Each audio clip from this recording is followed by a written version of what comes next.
मैं अपनी माँ का सामान बांध रही थी, तभी मेरी सहेली मुझसे मिलने चली आई और मुझे सामान पैक करते देखकर हैरत से पूछने लगी, क्या तुम कहीं जा रही हो जो ये सामान पैक कर रही हो? मैंने कहा, मैं नहीं जा रही, बल्कि मेरी माँ जा रही हैं, तो इसीलिए उनका सामान पैक कर रही थी। जिया ने हैरत से मुझसे सवाल किया कि तुम्हारी माँ कहाँ जा रही हैं? मैंने बहाना बनाते हुए कह दिया कि मेरी छोटी मौसी की तबीयत खराब है, तो इसलिए मेरी माँ उनकी देखभाल के लिए जा रही हैं। मैं जिया को सब सच बताकर उसे और सवाल जवाब करने का मौका नहीं देना चाहती थी।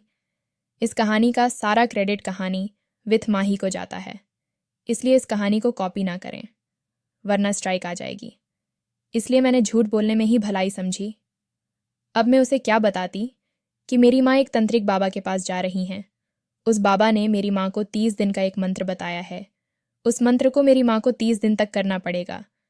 और मेरी माँ उस बाबा के पास इसलिए जा रही थी क्योंकि मेरा रिश्ता नहीं हो रहा था। 30 दिन तक ये मंत्र करने को बाबा ने कहा था। इस मंत्र करने से मेरा बहुत ही अच्छी जगह रिश्ता हो जाएगा। आज के ज़माने में कोई भी ऐसी बातें सुनता तो मुझे और मेरी माँ को पागल कहते हैं। आज मेरे पापा जिंदा होते या मेरा कोई बड़ा भाई होता तो मेरी माँ को ऐसा करने से रोक लेता, बल्कि यह नौबत ही नहीं आती कि मेरी माँ को मेरे रिश्ते के लिए परेशान होना पड़ता। मैंने माँ का सामान बांध दिया और अपनी सहेली को लेकर छत पर चली आई। जिया असल में मुझे अपनी शादी का कार्ड देने आई थी, क्योंकि उसकी शादी तय हो गई थी। माँ के जाने का समय हो रहा था और मैं भगवान से प्रार्थना कर रही थी कि मेरी सहेली जिया को माँ के जाने से पहले ही अपने घर भेज दूँ, क्योंकि मैं नहीं चाहती थी कि मेरी माँ के मुंह से गलती से भी निकल जाए कि वह कहाँ जा रही है। मेरी प्रार्थना भगवान ने सुन ली और कुछ देर बैठने के बाद जिया अपने घर को चली गई। उसके जाने के 5 मिनट के बाद ही माँ भी मुझे आवाज़ें देते हुए सामान लाने को कहने लगी। मैंने माँ का सामान उन्हें पकड़ाया और एक बार फिर से उन्हें रोकना चाहा। कहा कि माँ, तुम्हें जाने की क्या ज़रूरत है? यह सब कुछ करना ठीक नहीं है, मत जाओ। मेरी माँ ने मेरे सर पर हाथ फेरा और कहने लगी, मैं यह सब कुछ तेरे लिए ही तो कर रही हूँ। सिर्फ 30 दिन की ही तो बात है। मुझे विश्वास है कि तू मेरे पीछे अपने बहन भाई का अच्छे से ख्याल रख लेगी। देखना, जब मैं वापस आऊँगी तो तेरी शादी बहुत ही धूमधाम से करूँगी। माँ ने मेरी एक भी न सुनी और घर से निकल गई। मुझे तो यह भी नहीं पता था कि मेरी माँ कहाँ जा रही है, वह बाबा कहाँ रहते हैं।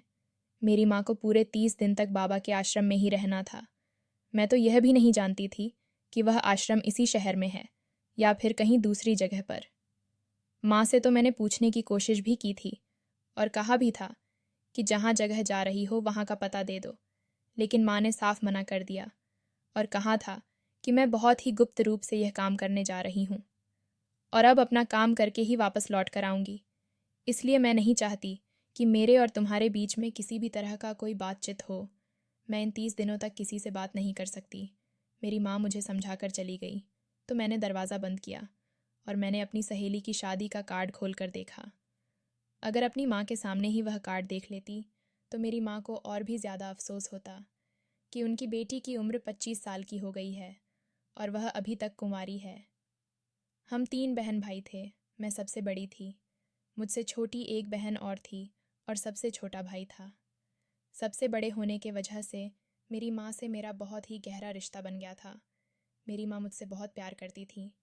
बचपन में ही मेरा रिश्ता मेरी माँ ने अपनी सहेली के बेटे से तय कर दिया था और ये बात हमारे जानने वालों को सबको पता थी कि मेरी शादी बचपन से ही तय है। लेकिन जब मेरे पापा बीमार हुए और हमारे घर में गरीबी ने पांव पसारे, तो फिर मम्मी की सहेली ने साफ मना कर दिया। उन्होंने हमसे आंखें फेर लीं। पापा क्या बीमार हुए, सबकी असलियत हम पर खुल गई थी। हमारे अपने सगे रिश्तेदार भी अब हमारे नहीं रह गए थे। सबका पता चल गया था कि कौन सगा है कौन पराया। जब पापा बीमार थे तो उसी समय हमारी हालत बहुत ख़राब थी, क्योंकि मेरे पापा अकेले कमाने वाले थे और उनकी कमाई से ही घर का खर्चा चलता था। मोहल्ले वालों ने तो फिर भी थोड़ा बहुत साथ दिया था, लेकिन रिश्तेदारों ने तो बिल्कुल ही रिश्ते ख़त्म कर लिए थे। कोई भी हमारे घर आता जाता नहीं था कि कहीं हम उनसे पैसे ना मांग ले। हमने सरकारी अस्पताल में अपने पापा का इलाज करवाने की कोशिश की, मगर शायद किस्मत में पापा का बचना मुमकिन ही नहीं था। कुछ समय बीमार रहकर मेरे पापा इस दुनिया को छोड़कर चले गए।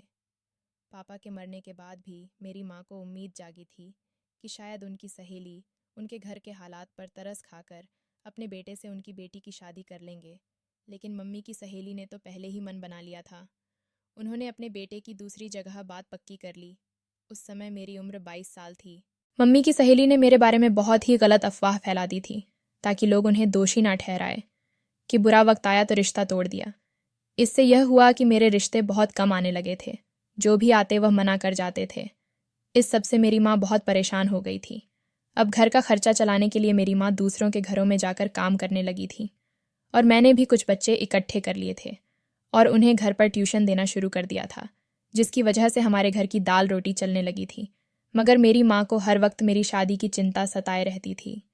मेरी उम्र 25 साल हो चुकी थी और मेरे साथ की सारी सहेलियां और मेरी चाचा की बेटियों की शादियां हो चुकी थीं। सिर्फ मैं ही बची थी। कुछ दिनों पहले मोहल्ले की एक औरत माँ के पास आकर बैठी थी और उसी ने माँ को बाबा के आश्रम जाने का कहा था। उन्होंने बताया था कि वहाँ जाकर 30 दिन तक तुम्हें बाबा के बताए अनुसार काम करना पड़ेगा, तो तुम्हारी हर इच्छा पूरी हो जाएगी। मैंने माँ को कहा, बाबाओं के चक्कर में हमें नहीं पड़ना चाहिए। मैंने अपनी माँ को बहुत समझाया, हर मुमकिन कोशिश की, मगर माँ ने मेरी एक नहीं सुनी और वह 30 दिन के लिए आश्रम में रहने के लिए चली गई। माँ के जाने के बाद हमारा घर बहुत खाली खाली हो गया था। मेरे दोनों छोटे बहन भाई, जिनकी जिम्मेदारी अब मेरे ही सर पर थी, मैं उनका ध्यान रख रही थी। माँ को गए आज 5वां दिन था, जब मेरा भाई अचानक खेलता हुआ बाहर से घर आया और मुझसे कहने लगा कि दीदी, आज मैंने माँ को देखा था। जहाँ मैदान में मैं खेल रहा था, वहाँ से मैंने माँ को गुजरते देखा। मैं हैरान थी कि माँ तो 30 दिन के लिए गई थी, तो अब क्या वो वापस आ गई है? और अगर आ गई है तो घर पर क्यों नहीं आई? मैं काफ़ी देर तक माँ का इंतज़ार करती रही कि शायद वह घर वापस आ जाए, लेकिन पूरा दिन गुजर गया और पूरी रात भी गुजर गई, लेकिन माँ वापस नहीं आई। तो मुझे लगा कि शायद मेरे भाई को गलतफहमी हो गई होगी। माँ ने जाते हुए अपने कमरे को भी ताला लगा दिया था। अब एक ही कमरे में हम तीनों बहन भाई रहते और सोते थे। जब भी मोहल्ले में से कोई आता और मेरी माँ के बारे में सवाल करता, तो मैं बहाना बना देती कि मेरी माँ अपनी बहन के यहाँ रहने के लिए गई हैं। मौसी तबीयत ठीक नहीं है। मैं यही सोच रही थी कि कब मेरी माँ वापस आएगी। जब एक दिन मैं घर का सामान खरीदने के लिए पास वाले मार्केट गई, वहाँ मैंने घर का राशन खरीद कर जब मैं घर वापस आ रही थी, तो कुछ गुंडे मावलियों ने मुझे रोक लिया और मेरे साथ बदतमीजी करने लगे। उन लड़कों में से एक लड़के ने कहा, ना इसका बड़ा भाई है ना ही बाप, और अब माँ भी छोड़कर भाग गई है। तू अकेले घर कैसे चलाएगी? अपने छोटे छोटे भाई बहनों को कैसे पालेगी? ये ले 500 और रोज़ाना हमें खुश करने, और इसी तरह महीने के 15,000 हो जाएंगे। ये सब कहकर वो लोग खूब हंस रहे थे। मैंने धक्का देकर वहाँ से भाग आई। मैं घर जाकर पूरी रात रोई और फिर धीरे धीरे 30 दिन पूरे हो गए। और फिर जब माँ घर आई तो उन्हें देखकर मेरी आंखें फटी की फटी रह गई थीं। एक पल के लिए तो मैं उन्हें पहचान ही नहीं पाई थी। मेरी माँ की तो जैसे काया ही पलट हो गई थी। मेरी माँ एकदम सुहागन लगने लगी थी। उनकी रंगत भी काफ़ी निखर गई थी, और मेरी माँ ने जो कपड़े पहने थे वह भी काफ़ी सुंदर चमकदार सितारे लगे जगमगा रहे थे। मैंने शक भरी नज़रों से अपनी माँ को देखा और कहा, माँ, ये सब क्या है? मेरी बात सुनकर मेरी माँ ने कहा कि मैंने तुझसे कहा था ना कि मैं तेरा रिश्ता पक्का करके ही रहूँगी, तो मैंने तेरा रिश्ता पक्का कर दिया है। 1 महीने बाद तेरी शादी है। माँ की बात सुनकर मेरी समझ में नहीं आ रहा था इस बात पर मैं खुश रहूँ या नाराज़। बगैर मुझसे बात किए और बगैर मेरी मर्जी जाने मेरी माँ ने मेरी ज़िंदगी का इतना बड़ा फैसला कर दिया था, और वह मुझे अब बता रही थी। माँ फिर कहने लगी कि तू चिंता मत कर, कल ही तेरे ससुराल वाले आएंगे, तो तू अपनी आंखों से सब देख लेना और अपनी तसल्ली कर लेना। अब मुझे समझ नहीं आ रहा था कि ये बैठे बिठाए मेरी माँ को इतना अच्छा रिश्ता कहाँ से मिल गया, जो वह खुशी से फूली नहीं समा रही थी। मैंने अपनी माँ का सूटकेस खोलकर उनके कपड़े वापस अलमारी में रखना चाहे तो मैं चौंक गई, क्योंकि पूरे सूटकेस में नए नए कपड़े भरे पड़े थे। आखिर इतने सारे नए कपड़े माँ को किसने दिलाए? मुझे याद है कि जब मैं घर से गई थी तो उनके पास सिर्फ थोड़े से ही पैसे थे। इतने महंगे कपड़े हमने अपनी ज़िंदगी में कभी नहीं देखे थे, तो फिर खरीदने का सवाल ही नहीं बनता था। मैंने उसी समय माँ को आवाज़ देकर बुलाया और पूछा, माँ, ये सब क्या है? तो मेरी माँ कहने लगी कि तेरे होने वाले ससुराल वाले बहुत ही ज़्यादा अमीर हैं। उन्होंने ही मुझे यह शगुन के तौर पर सारे कपड़े दिए हैं। ना जाने क्यों मुझे माँ की बात पर विश्वास नहीं आया, लेकिन फिर भी मैं चुप हो गई, क्योंकि अब मेरे पास कोई दूसरा चारा भी नहीं था। अगले दिन मेरे ससुराल वाले आए तो उनके साथ लड़का नहीं था। हालांकि मैं उसी को देखना चाहती थी कि किस लड़के से मेरी शादी होने जा रही है। मेरी परेशानी भांपकर मेरी माँ ने कहा, तू चिंता मत कर, लड़का बहुत ही हैंडसम और अच्छा खासा कमाता है, तुझे सारी उम्र खुश रखेगा। तो मैंने भी अपने दिल से सारे वसवसे निकाल दिए और शादी के लिए हाँ कर दी। अब मेरे घर में शादी की तैयारियां होने लगीं। मेरी शादी में अभी कुछ ही दिन बाकी थे कि एक दिन मैंने माँ को एक अजीब हरकत करते देखा। माँ ने अपने पर्स से मिट्टी निकाली और पानी में मिलाकर उसे पीने लगी। मैंने अपनी माँ को ऐसा करते पहले कभी नहीं देखी थी, इसलिए मैं दंग रह गई कि माँ ये क्या कर रही है। मैंने फ़ौरन जाकर अपनी माँ से सवाल किया तो वह कहने लगी कि मैं तुझे बता दूंगी, लेकिन अभी नहीं, समय आने पर जब तेरी शादी होगी तब। मैं चुप हो गई।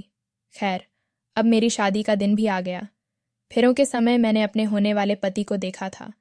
यह देखकर मेरे दिल को तसल्ली हुई कि कम से कम मेरी माँ ने मेरे लिए एक अच्छा सा हैंडसम लड़का पसंद किया था। जब मैं विदा होने लगी तो माँ ने मुझे गले लगाते हुए मेरी मुट्ठी में एक पुड़िया पकड़ा दी और मेरे कान में धीरे से बोली, यह वही मिट्टी है जिसे उस दिन मैं घोलकर खुद पी रही थी। ये कोई आम मिट्टी नहीं है, बल्कि मैं इसे बाबा के आश्रम से लेकर आई थी। यह तुम्हारे लिए मेरी तरफ से शादी का गिफ्ट है। मैं दिल ही दिल में हैरान हुई कि भला ये कैसा गिफ्ट हुआ। तो माँ ने फिर धीरे से कहा कि एक खास राज्य की बात है जो मैं तुझे फिर कभी बताऊंगी। तू बस इस मिट्टी को किसी की नज़रों में मत आने देना। मैंने ऐसा ही किया और जाकर वह मिट्टी की पुड़िया अपने सामान में छुपा ली। अगले दिन मुंह दिखाई की रस्म चलती रही। मेरी माँ भी आई हुई थी। मैंने चुपके से अपनी माँ से पूछा, माँ तुमने मुझे वह मिट्टी क्यों दी थी? उसका क्या काम है? माँ कहने लगी कि इस मिट्टी को कोई मामूली मिट्टी मत समझना। जब भी तेरा पति तुझसे झगड़ा करे तो तू इस मिट्टी को पानी में घोलकर अपने पति को पिला देना। फिर देखना तेरा पति तेरा कैसे गुलाम होकर तेरे आगे पीछे फिरेगा। पति को काबू में रखना बहुत ज़रूरी होता है, नहीं तो पति औरत पर सवार हो जाता है और उससे ही गुलामी करवाता है। माँ की बात सुनकर मैं सोचने लगी कि मेरी माँ ठीक ही तो कह रही हैं। पति को काबू में नहीं किया तो पति अपनी गुलामी के साथ साथ अपने पूरे खानदान की गुलामी करवाता है। आखिर मेरी माँ मेरे भले के लिए ही तो कह रही थी। इसलिए मैंने अपनी माँ से वादा किया कि जैसा आप कह रही हैं मैं वैसा ही करूँगी। वैसे तो मेरा पति बहुत ही अच्छा था और मेरा बहुत ख्याल रखता था और मुझे नहीं लगता था कि कभी हम दोनों के बीच लड़ाई होगी। लेकिन यह तो शादी के नए नए दिन थे। शादी के नए नए दिनों में सारे पति अपनी पत्नी के साथ अच्छा ही व्यवहार करते हैं। एक दिन ऐसा हो गया कि मेरे पति की मुझसे लड़ाई हो गई, लेकिन उस लड़ाई में गलती मेरी ही थी। मेरे पति ने मुझसे कहा था कि मैं उसकी माँ को समय पर दवा दे दिया करूं, क्योंकि अगर वह समय पर दवा ना खाएं तो उनकी तबीयत बिगड़ने लगती है। लेकिन मैं इस बात को भूल गई थी और मेरी सास की तबीयत इतनी ज़्यादा ख़राब हो गई कि उन्हें अस्पताल लेकर जाना पड़ा था। वापस आकर मेरा पति मुझसे बहुत नाराज़ हुआ और मुझ पर चीखा चिल्लाया। मैं भी उससे लड़ने लगी। इसमें मेरी क्या गलती है? मैं भूल गई तो मैं क्या करूं? मैंने जानबूझकर तो यह गलती नहीं की थी। मैं भी उससे लड़ने लगी थी। होते होते हमारी लड़ाई काफ़ी बढ़ गई और वह गुस्से में घर से बाहर चला गया। अचानक ही मुझे अपनी माँ की दी हुई वह मिट्टी याद आई तो मैं खुश हो गई और जल्दी से वह पानी में घोलकर उसका एक शरबत बनाया और अपने पति के आने का इंतज़ार करने लगी। जैसे ही पति घर में दाखिल हुआ, मैं बहुत ही मीठे शब्दों में उससे बोली, गुस्सा ठंडा कर लें और यह शरबत पी लो। मेरे पति ने वह शरबत पीना शुरू किया और मैं सांस रोके उसे देखने लगी।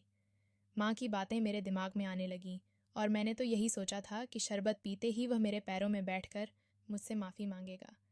मगर जो हुआ वह तो मेरे सपने में भी नहीं सोचा था। वह शरबत पीते ही एकदम से मेरे पति की तबीयत ख़राब होना शुरू हो गई। वह हंसने लगा। उसका हाल इतना बुरा हो गया कि कुछ ही पलों में वह बेबस और बेहोश हो गया। उसकी हालत को देखकर मैं चीखने लगी। मैंने जल्दी से सबको बुलाया। हम सब मेरे पति को लेकर अस्पताल आए। मेरी सास तो अस्पताल में पहले से ही एडमिट थी और अब मेरे पति भी उसी हॉस्पिटल में एडमिट थे।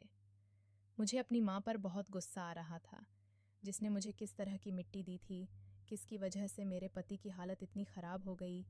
मैं सोच रही थी कि अभी माँ को फ़ोन करके उनकी खबर लूँ कि तभी मैंने अपनी माँ को सामने से आते हुए देखा। मैं हैरान हुई कि मेरी माँ को किसने बता दिया कि हम यहाँ अस्पताल में हैं। मेरी तो उनसे कोई बात नहीं हुई थी। मुझे लगा कि वह मेरी तरफ ही आ रही है, लेकिन यह देखकर तो मैं हक्का बक्का रह गई कि मेरी माँ तो सीधी चली गई। शायद वह यहाँ किसी और से मिलने आई थी, मगर किससे, मुझे समझ नहीं आ रहा था।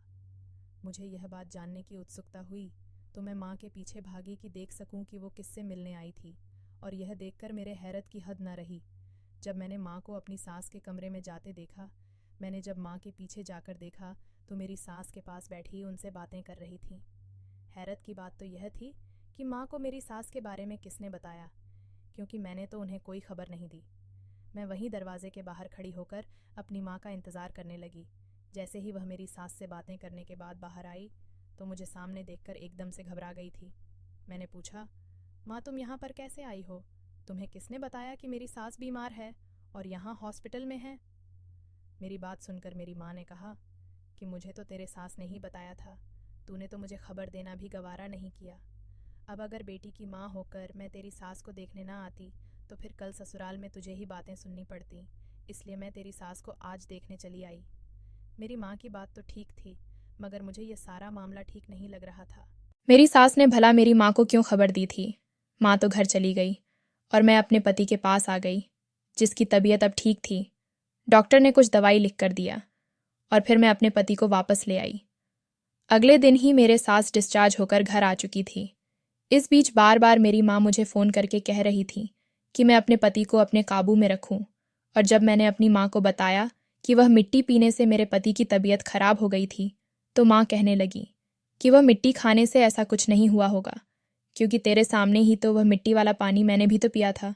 मुझे तो कुछ नहीं हुआ था, तेरे पति की तबीयत बस वैसे ही खराब हो गई। लेकिन मुझे अपनी माँ पर शक होने लगा। वह क्यों बार बार मुझसे कह जा रही थी कि वह मिट्टी वाला पानी अपने पति को ज़रूर पिला दो और अपने पति को काबू में रखो। मैंने माँ से कहा कि माँ वो मिट्टी तो सारी की सारी एक ही दिन में मैंने अपने पति को दे दी, अब तो मेरे पास ख़त्म हो गई है। तो मेरी माँ कहने लगी कि तुम परेशान मत हो, मैं कल तुम्हारे घर आऊँगी तो तुम्हें मिट्टी दे जाऊँगी। समझ नहीं आ रहा था कि आखिर मेरी माँ के दिमाग में क्या चल रहा था। वह क्या चाहती थी कि मैं अपने पति को काबू में रखूं। मेरा पति तो ठीक था और मैं एक बार देख भी चुकी थी। उसे पीने से मेरे पति की तबीयत खराब हो गई थी तो दोबारा मैं रिस्क लेना नहीं चाहती थी। लेकिन इस मिट्टी के पीछे क्या राज था, उसे जानना बहुत ज़रूरी था कि आखिर मेरी माँ मेरे पीछे क्यों पड़ी हुई थी। अगले दिन मेरी माँ मेरे घर आई, कहने लगी, पहले तेरी सास का ज़रा हाल चाल पूछ लूँ, कहीं तेरी सास बुरा ना मान जाए। मैंने कमरे की खिड़की से झांक कर देखा था। मेरी सास मेरी माँ को कुछ समझा रही थी। फिर मेरी माँ के हाथ में एक चीज़ पकड़ा दी, जिसे लेकर मेरी माँ कमरे से बाहर आ गई। मैं जल्दी से एक तरफ को हट गई और अपने कमरे में आ गई। थोड़ी देर बाद ही माँ ने आकर मुझे फिर से वह मिट्टी वाली पूड़ियाँ दी और कहने लगी कि अपने पति को काबू में रखने का यही एक तरीका है कि इस मिट्टी को पानी में घोलकर अपने पति को पिलाती रहो, और डरने वाली कोई बात नहीं है। अब पहले जैसा कुछ भी नहीं होगा। मैंने अब साफ साफ बात करने का फैसला कर लिया और माँ को कहा कि क्या तुम जानती हो इस मिट्टी में क्या है? तो मेरी माँ कहने लगी, अरे मिट्टी में क्या होता है, मिट्टी तो मिट्टी होती है। मैंने कहा कि माँ मुझसे झूठ मत बोलो, क्योंकि जब मेरे पति की तबीयत खराब हुई थी तो डॉक्टर ने मुझे बताया था कि जो चीज़ तुम्हारे पति ने खाई है उसमें जहर मिला हुआ था। माँ, आपको पता था कि इस मिट्टी में जहर था, पर आप फिर से वही जहर वाली मिट्टी मुझे लाकर दे रही हो कि मैं अपने पति को पिलाऊं और उसे मौत की नींद सुला दूं। आखिर तुम मेरे पति की जान लेना चाहती हो, क्यों अपनी बेटी का घर उजड़ना चाहती हो? मेरा पति भी उस समय मेरे पास ही खड़ा था और यह सब सुन रहा था। मेरी माँ का तो रंग ही उड़ गया था। कहने लगे, तुम गलत समझ रही हो, ऐसा कुछ भी नहीं है। ये मिट्टी तो मुझे तुम्हारी सास ने दी है और उसी के कहने पर ही मिट्टी मैंने तुम ही दी है। इससे पहले भी तुम्हारी सास ने ही मुझे दी थी और अभी तुम्हारी सास ने ही दी है। हे मेरे भगवान, मुझे नहीं पता कि इस मिट्टी में क्या है। मुझे तो तुम्हारी सास ने ये कहकर मिट्टी दी थी कि मेरा बेटा बहुत ही गुस्से वाला है। अपने इतने तेज़ गुस्से के चलते वो अपना घर बसा नहीं पाएगा, इसलिए यह टोटके की मिट्टी है, तुम अपनी बेटी को दो। वह मेरे बेटे को इसे पिला देगी और मेरा बेटा एकदम ठीक हो जाएगा और वह अपनी पत्नी पर गुस्सा नहीं करेगा।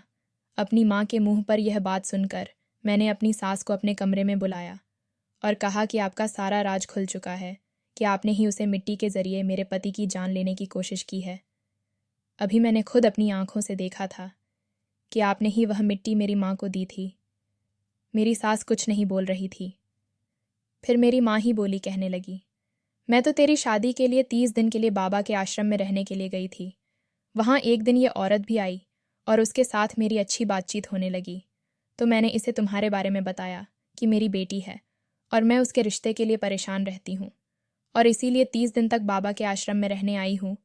तो इस औरत ने झट से अपने बेटे का रिश्ता पेश कर दिया और मिट्टी को देते हुए कहा कि अगर तुम्हारी बेटी यह मिट्टी अपने पति को पानी में मिलाकर किसी तरह पिला देगी तो मेरा बेटा, जो कि बहुत ही गुस्से वाला है, उसका गुस्सा कम हो जाएगा और वह एक अच्छा पति साबित होगा, क्योंकि मेरा बेटा बहुत गुस्से वाला है, इतने गुस्से वाला कि मेरे जानने वाला कोई भी अपनी बेटी देने के लिए राजी नहीं है। इसलिए तेरी सास ने जैसा कहा था वैसा ही मैंने तुमसे कह दिया। अब मुझे नहीं पता कि इस सब में तुम्हारी सास का क्या राज छुपा हुआ है। मेरे पति ने मेरी अपनी माँ को देखते हुए कहा कि मैं समझ गया हूँ आपने यह सब क्यों किया। आप मुझे रास्ते से हटाना चाहते हैं ताकि यह सारी दौलत और जायदाद आप अपने सगे बच्चों के नाम पर कर सकें। आप अब तक मेरी माँ बनने का नाटक करती रही थीं, जबकि हकीकत तो यही है कि आप सौतेली थीं और आपने सौतेलापन ही दिखाया। तब मेरी सास ने चीख कर कहा, हाँ, मैं तुम्हारी सौतेली माँ हूँ और सौतेली माँ कभी भी सगी नहीं बन सकती। नाटक करते करते अब तंग आ गई हूँ। मैं चाहती थी कि तुमको किसी ऐसे तरीके से रास्ते से हटा दूँ कि हम लोगों पर इल्ज़ाम ना आए। इसलिए मैंने तुम्हारी पत्नी का सहारा लेने का सोचा है। उसके सर ये सारा इल्ज़ाम आता और हम लोग साफ बच जाते। तुम्हारे हिस्से की दौलत फिर हम लोगों को मिल जाती। ये तुम्हारी सास बहुत ही बेवकूफ़ औरत है, लोगों की बातों में बड़ी आसानी से आ जाती है। बेटी की शादी करवाने के लिए मंत्रों के जाप करने लगी। मैंने भी इसकी बेवकूफ़ी का फ़ायदा उठाने का सोचा, अपना दोस्त बनाया और इसके साथ तुम्हारा रिश्ता पक्का कर दिया। मैंने मिट्टी में स्लो पॉइजन मिला दिया, जो कि धीरे धीरे तुम्हारे शरीर को अंदर ही अंदर ख़त्म कर देता। मैं यह काम इन दोनों माँ बेटी के ज़रिए करवाना चाहती थी, ताकि बाद में कोई बात बने तो सारा इल्ज़ाम इन पर आ जाए। मैं चाहती थी कि तुम लोगों का झगड़ा होता, जिससे कि लोगों को पता चलता कि तुम दोनों की आपस में बनती नहीं थी और इसीलिए तुम अपने पति को रास्ते से हटाना चाहती थी। इसीलिए मैंने उस दिन अपनी तबीयत ख़राब होने का बहाना किया था और फिर तुम दोनों के बीच झगड़ा हुआ, मगर तुम बच गए। इसलिए मैंने आज फिर तुम्हारी सास को बुलाकर यह काम करने के लिए कहा। अपनी सास के मुंह से यह सब सुनकर मैंने भगवान का धन्यवाद किया कि मेरे सास का राज समय रहते पता चल गया। अगर मेरी सास अपने साजिश में कामयाब हो जाती तो मैं अपने पति को हमेशा के लिए खो देती। मेरे पति ने उसी रात अपना सामान उठाया और मुझे लेकर एक अलग घर में शिफ्ट हो गया। मेरी माँ ने मुझसे और मेरे पति से माफ़ी मांगी। इस बारे में उन्हें कोई जानकारी नहीं थी। मेरे पति ने मेरी माँ को माफ़ कर दिया और मैंने भी अपनी माँ को माफ़ कर दिया। मैंने अपनी माँ को समझाया कि माँ, आजकल के ज़माने में यह जादू टोने टोटके कुछ नहीं होते। जो किस्मत में होता है वही होता है। मेरी किस्मत में शायद इतने अच्छे पति का प्यार लिखा था, इसीलिए मुझे वह मिल गए। अब आप अपने घर जाएं और खुशी से अपनी ज़िंदगी बसर करें। मैं और मेरे पति ने मिलकर अपनी ज़िंदगी की नई शुरुआत की। मेरे पति ने अपनी सारी दौलत ज़्यादा अपनी सौतेली माँ के ही हवाले कर दी और ख़ुद के बलबूते पर अपना एक छोटा सा बिजनेस खड़ा किया। भगवान की कृपा ऐसी हुई कि बिजनेस दिन ब दिन में तरक्की करता गया और आज हमारे पास पैसा, गाड़ी, बंगला, नौकर चाकर सब कुछ है। इससे भी बढ़कर मेरे पास मेरे पति का प्यार है, जो हमेशा हमेशा मेरे साथ रहेगा, जिसने मेरी ज़िंदगी को स्वर्ग बना दिया है।